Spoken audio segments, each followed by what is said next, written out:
দিনে বিবাহ আমার ছেলের আপনারা অবশ্যই মানে নিমন্ত্রণ দেবেন।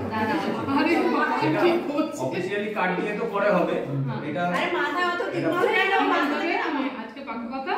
মানে আজকে আমার ছেলে আপনার মেয়ের সাথে পাকা কথা, হ্যাঁ বিয়ে আপনিও সেই একই ম্যাটার নিয়ে দুজন দুজনকে পাকা কথা, আমার ছেলের সাথে আপনার মেয়ের পাকা কথা, নিমন্ত্রণ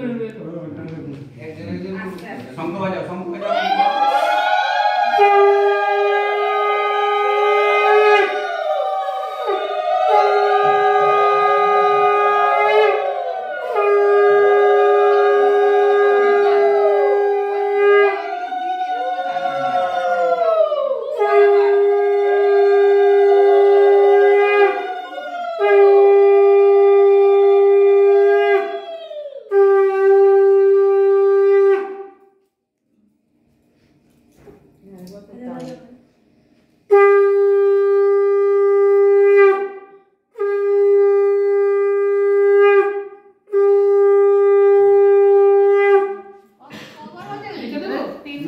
আপনি আপনার কাছে রেখে দেন, ওটা ওর কাছে থাকবে। হ্যাঁ ওটা পানটা বার করে নেন, ওটা জলে দিয়ে